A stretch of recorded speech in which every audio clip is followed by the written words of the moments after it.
તો આપણે આની ગેરની વાત કરીએ, જેમ આપણે ભાઈ કીધું હતું કે આનો હાવ આરામદાયક ગેર છે. તમે આમ જુઓ, હાવ આરામથી ને એક આંગળીએ પડી જાય છે. તમે જુઓ, આ છે એક જ આંગળીથી પડી જાય છે. અને આપણે એની સ્પીડે સારી એવી છે. તમે આમ જુઓ, એની સ્પીડે સારી એવી છે. તમે આમ જુઓ, પગેર પડ્યો છે. તમે આમ જુઓ, આ સ્પીડ પકડી છે. અને ઓઇલ બ્રેકની વાત કરીએ તો આપણે આમાં માથે પગ મૂક્યા ભેગું હાવ ધીરું પડી જાય છે ટ્રેક્ટર. તમે આમ જુઓ, ખાલી આપણે પગ મૂક્યો તો નહીં હોતો, હાવ ધીમું પડી ગયું. ચોથા ગેરમાં આપણે હાલતું હતું. અને ચોમાસું હાલતું હોય ત્યારે ક્લચ ફેસિંગ ચોટી જવાનો પ્રશ્ન આવે તો આ કંપનીએ કંપની ફિટિંગ ક્લચ લોક આપેલો હોય. આ ક્લચ થઈ ગયો લોક, તમારો ફેસિંગ ક્યારેય ચોટે નહીં. એ કંપની ફિટિંગ જ આપેલો હોય. આમ ક્લચ દબાવી અને આને આગળ કરી દો પાછળની બાજુ, એટલે આ ક્લચ છૂટી ગયો. તો કેમ છો ખેડૂત મિત્રો, સ્વાગત છે આજના નવા વિડીયોમાં. અને આજે આપણે આવ્યા જુનાગઢ ફાર્મોટેકના શોરૂમમાં. તો ફાર્મોટેકમાં એક નવું મોડલ આવ્યું છે 6055. તો હાલો આપણે ત્યાં જઈએ અને કેટલા હોર્સ પાવરનું ટ્રેક્ટર છે ને આપણે બધી માહિતી લઈએ આપણે શોરૂમમાં જઈને. તો આ છે ફાર્મોટેકનો શોરૂમ. અને જુઓ તમે અહીંયા એટલા ટ્રેક્ટર પડ્યા છે.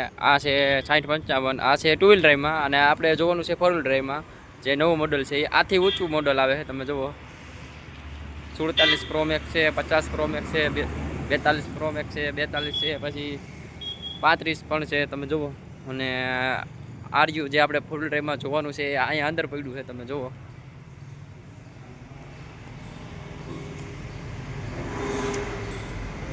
તમે કાંઈક આ રીતે એનું લુક આવે છે. તમે જુઓ,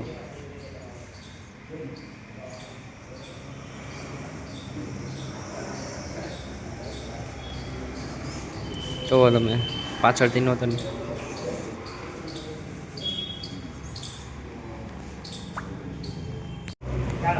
તો આપણા ફ્રેન્ડ છે, તમે લગભગ ઓળખી ગયા હશો. ભાઈ તમારું નામ કહી દો એકવાર. મારું નામ જયદીપ બાબરિયા, તમે મને ઓળખો જ છો. અને આ ચેનલને સબસ્ક્રાઈબ ન કરી હોય તો સબસ્ક્રાઈબ કરી લેજો. આમાં આવ્યા ટેકનિકલ નવા વિડીયો આવતા જ રહે અને મારી આવી રહે.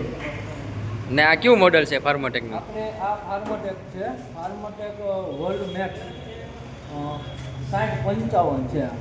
જુઓ તમે 4 વ્હીલ ડ્રાઈવમાં છે. આ 4 વ્હીલ તો આ કેટલા એચપીનું ટ્રેક્ટર છે? 55 એચપીનું ટ્રેક્ટર છે અને 3614 સીસી આમાં છે. ઇન્જિન 3614નું ઇન્જિન છે.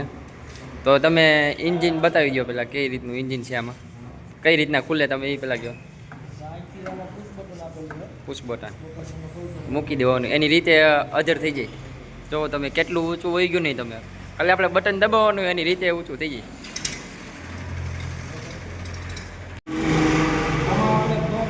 એન્જિન છે, 4 સિલિન્ડર આપેલા છે. એરફિલ્ટરની વાત કરીએ તો આમાં ડ્રાય ટાઈપ એરફિલ્ટર આપેલું છે. અને આ ટ્રેક્ટર છે ને એર કુલ્ડ નથી, આપણે વોટર કુલ્ડ આમાં આપેલું છે. તમે જોઈ શકો એ રેડિએટર આપેલું છે. અને બહુ સારા મટીરિયલમાં તમે આની થિકનેસ પણ જોઈ લો, પાઇપની થિકનેસ જુઓ. ટ્રેક્ટર ગરમ થવાનો કોઈ ચાન્સ જ નથી. અને બેટરીનું સ્ટેન્ડ આપણે અહીંયા આગળ આપી દીધું છે, જસ્ટ વેઇટની બરાબર પાછળ. આમાં આપણે હેવી એક્સેલ આપેલી છે અને ડબલ એક્ટિંગ પાવર સ્ટેરિંગ આપેલું છે. તમે જોઈ શકો છો બંને બાજુ ડબલ એક્ટિંગ પાવર સ્ટેરિંગ. અને ટાયરની વાત કરીએ આપણે તો ટાયર આના આપેલા છે 9.524. 9.524ના આગળના ટાયર છે. અને પાછળના ટાયરની વાત કરીએ તો 16/9/28ના પાછળના ટાયર છે. તમારે ખેતીમાંથી જમીન એરેથી પકડ બનાવી રાખે ત્યાં 16નો ટાયર. તમને જેમ ટાયર પોડવું હોય એમ તમને ખ્યાલ જ છે, પકડ બનાવી રાખે. આમાં સ્લીપિંગના ચાન્સ ફેર છે. તમારે ગમે કલ્ટિવેટર રાખતા હોય તમે, એમાં સ્લીપિંગ થવાના ચાન્સ 0 છે. અને આમાંની આ એક્સલની ડિઝાઇન છે, એક્સલની ડિઝાઇન બહુ મસ્ત બનાવી, હેવી બનાવી, તમારે મેન્ટેનન્સ ફ્રી છે. ઘણા ટ્રેક્ટરોમાં આપણે જોઈએ છીએ કે એમાં એક્સેલમાં બહુ મેન્ટેનન્સ આવે. આ ટ્રેક્ટરમાં તમારે મેન્ટેનન્સ નહીં આવે. કંપનીએ બધું ખેડૂતોના રિવ્યૂ લઈ અને ડિઝાઇન કરેલી. અને તમે એનું ગ્રાઉન્ડ સિસ્ટમ જોઈ લો કેટલું ઊંચું છે. અને ઉપર ચડવા માટે આમાં 3 સ્ટેપ છે. 3 સ્ટેપથી તમે પ્લેટફોર્મ ઉપર જઈ લો. પ્લેટફોર્મ કેટલું થોડું છે અને આરામદાયક શિફ્ટિંગ છે અને ગેર શિફ્ટ તો તમને આખી વસ્તુ જ અલગ છે. આપણે ઓઇલ બ્રેક આપેલી છે અને આ જે તમે ડિઝાઇન જોઈ શકો છો કે તમને ટ્રેક્ટર ચલાવતા હોય તો એકદમ કમ્ફર્ટેબલ રહે. અને બીજા નંબરમાં કે આપણે જે ઓલા પ્રશ્નો થતા આપણે ક્લચ મારી દીધો અને બમ આપણે ઠેકાડતા હોઈએ તો જે નીચેની બાજુ દબાવવાનો ક્લચ આવે ને બમ તમે ઠેકાડો એટલે એ તમને ઝટકો લાગે એટલે ક્લચ મુકાવવાના ચાન્સ રહે. અને આમાં તમે ક્લચ કે બ્રેક કરી દીધા તો એ ગમે એવું ટ્રેક્ટર ઝટકો લાગે તો આ મુકાય નહીં. અને આમાં લીવરની જે સિસ્ટમ આપેલી છે બહુ મસ્ત આપેલી. તમારા પગને અહીંયા દુખાવો જે પગ પંજામાં થતા એ પ્રશ્ન બંધ થઈ ગયો. એકદમ સ્મૂથ અને કમ્ફર્ટેબલ રીતે લીવર પેડલ આપેલું છે. અને આના ગિયરની તો તમને મેં વાત કરી પણ એની સ્મૂથનેસ એકવાર જોવો એક આંગળી એવું ગેર વાળું છે. બહુ સ્મૂથનેસ બહુ મસ્ત છે. બીજી એક કંપનીમાં આ રીતે સ્મૂથનેસ નહીં આવે. તો આપણે આ ટ્રેક્ટરમાં વાત કરીએ કંપની ફિટિંગ વેઇટ ભેગા આપે છે. એક વેઇટ 22 કેજીનો છે. એવા 6 વેઇટ આપેલા છે. એ કંપની ફિટિંગ આવે છે. એક્સ્ટ્રા તમારે નાખવાની જરૂર નથી. અને આ ટ્રેક્ટર સ્પેશિયલ લેઝર લેવલ માટે, ડબ્બા માટે, હેવી લોડ માટે જેટલા હેવી લોડ એમાં તમે આરામથી ચલાવી શકો. આપણે પાછળની હાઇડ્રોલિકની એની વાત કરીએ તો આમાં 2600 કિલોની કેપેસિટી ધરાવતી હાઇડ્રોલિક આપેલી છે. 2600 કિલો તમે તમારો વેઇટ આરામથી ઉપાડી છે કોઈ ટેન્શન નથી. અને આમાં જો બાવળાની સિસ્ટમની વાત કરીએ તો બે બાજુ એડજસ્ટેબલ લોવર લિંક આપેલી છે. તમે બંને બાજુ એડજસ્ટ કરી શકો. અને લોવર લિંકની વાત કરીએ તો આ પાઇપમાં લોવર લિંક આપેલા છે. જે હાકરની રામાયણ જતી આપણે હાકર રાખતા તો તૂટી જતી ને બહુ હેવી આપી દીધી એટલે તૂટવાના ચાન્સ નથી. અને તમે આ ખાલી અમારો અંગૂઠો છે તમે બાવળાની ખાલી જાડાઈ જોઈ લો કેટલી જાડાઈ છે. હેવી ફૂલ હેવી મટીરિયલમાંથી બનાવેલી છે. અને આપણે આમાં આ ટ્રેક્ટરમાં ડબલ ડિસ્ટ્રીબ્યુટર વાલ આપેલો છે. જે બીજા બધા ટ્રેક્ટરમાં આપણે જોઈએ તો એમાં ટોલીની પાઇપ અલગથી આપે. આમાં ટોલીની પાઇપ અહીં નીચે જોડવાની અને આ એનો વાલ આપેલો છે. આ વાલને તમે આમ બંધ કરી દો એટલે તમારે એ આ જ નીચેના પાઇપમાં ડાયરેક્ટ ટોલી જોડી લેવાની. અને તમારે પલટી પ્લાવ હાંકવા હોય તો ત્યારે આ વાલને પાછો બંધ કરી દેવાનો એટલે બે ઉપર નીચેમાં તમે કામ કરી શકો. સિંગલ પાઇપનું જરૂર હોય તો વાલ ખોલી નાખવાનો અને ડબલ પાઇપની જરૂર હોય તો વાલ બંધ કરી દેવાનો. આમાં કંપની સિસ્ટમ કંપની ફિટિંગ જ આપી છે.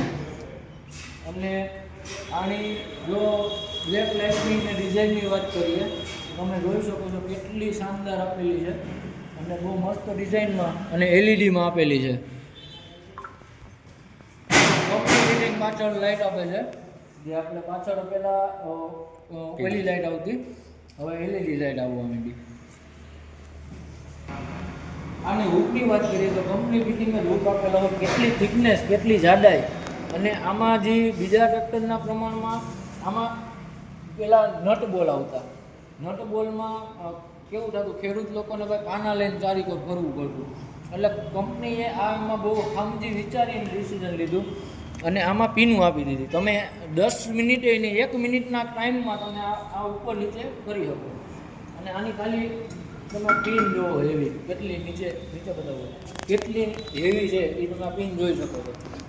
તો ગમે એટલો લોડ લઈને તમે નીકળો એટલે તમારે કાંઈ તકલીફ પડવાની નથી. આમાં મીટરની વાત કરીએ તો ડિજિટલ મીટર આવેલું છે. આપણે જ્યારે ઉપર આવીએ અને ચાવી ચાલુ કરીએ એટલે બધાય ફંક્શન એકારે બતાવી દઈએ કે આમાં કેટલા ફંક્શન છે. પછી જે આ છે એ ડીઝલનો કાંટો છે. આપણો ટેમ્પરેચરનો કાંટો આવી ગયો. અને આમાં એકેય ટ્રેક્ટરમાં સિસ્ટમ નથી આવતી. આ જે 0 તમને દેખાય છે એ કિલોમીટર છે. તમારું ટ્રેક્ટર કેટલા કિલોમીટર હાલ્યું એ અહીંયા બતાવશે. કેટલી કલાક હાલ્યું એ અહીં નીચે બતાવશે. અને આ છે જે એ આરપીએમ છે આપણા. અને આ આપણે મસ્ત કમ્ફર્ટેબલ એકદમ સ્ટેરિંગ આપેલું છે. તમને ગમે એટલું ટ્રેક્ટર આપો તો થાકડો ન લાગે. અને નીચેની વાત કરું તો આ ઇન્ડિકેટર છે. આ આગળની બાજુ કરો તો એક બાજુનું થાય, આ બાજુ કરો તો બીજી બાજુનું થાય. અને હેડલાઇટ ચાલુ કરવી હોય તો અહીંથી થઈ જાય. હોરન અહીંથી લાગી જાય. અને આપણે હેન્ડ લીવર આ સાઈડ આપેલું છે, આ સાઈડ નીચેની સાઈડમાં સ્ટોપ લીવર આપેલું છે, અહીંયા હેન્ડ બ્રેક આપેલી છે અને કંપની ફિટિંગ ચાર્જિંગ પોઈન્ટ આપેલો છે. તમે અહીં જે 4 વ્હીલમાં જે ડટો આવે એ ડટો નાખી અને ચાર્જિંગ કરી. તો આમાં આપણે કંપની ફિટિંગ ઇન્ટરનેટ આવે છે. અહીંયા તો ઇન્ટરનેટ ઘણી કંપનીમાં આવે જ છે, પણ આ નીચેની બાજુ પણ આપેલું છે, જેથી કરીને કોઈ ગરમ હવા જે ડ્રાઈવર ચલાવતો હોય એને ગરમ હવાનો ખબર પણ ન હોય. એના માટે હીટગાર્ડ બહુ મસ્ત આપેલો છે. અહીંયા પણ સિસ્ટમ આપેલી છે, બહુ મસ્ત ડિઝાઇનમાં લુક વાઇઝ તમે જુઓ, બહુ મસ્ત લુક વાઇઝ ડિઝાઇન બનાવેલી છે. અને હાઇટ તો તમે જોઈ જ છે, મારી 5.5 છે, તો તમે ટ્રેક્ટરની હાઇટ તમે જોઈ શકો કે કેટલી હોય છે, એટલું મારાથી ઊંચું છે. અને પ્લેટફોર્મની પણ તમે વાત કરી તો બધા ટ્રેક્ટર કરતાં આનું પ્લેટફોર્મ બહુ ઊંચું આવે છે. તો આપણે ટ્રેક્ટરની માહિતી તો પૂરેપૂરી આપણે લઈ લીધી, બધી વાત કરી નાખી, લગભગ કાંઈ બાકી નથી રાખી. અને હવે આપણે એની ટેસ્ટ ડ્રાઈવ કરીએ છીએ. તો આપણે ચાલુ કરીને હવે કાઢીને આપણે ટેસ્ટ ડ્રાઈવ લઈએ તો એ મજા આવે.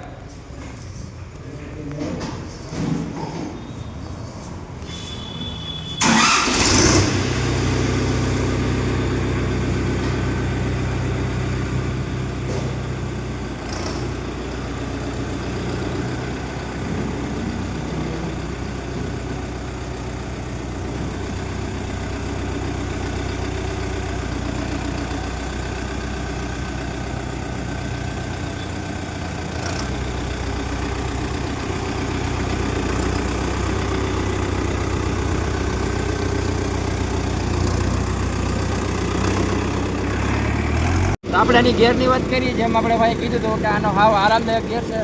તમે આમ જુઓ, હાવ આરામથી એને એક આંગળીએ પડી જાય છે. તમે જુઓ, આ છે એક જ આંગળીથી પડી જાય છે. અને આપણે એની સ્પીડે સારી એવી છે. તમે આમ જુઓ,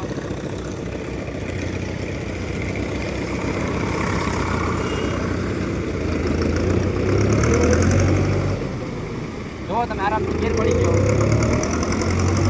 અને રોડની સ્પીડે સારી એવી છે. તમે આમ જુઓ, ગેર પડ્યો છે. તમે આમ જુઓ, આ સ્પીડ પકડી છે.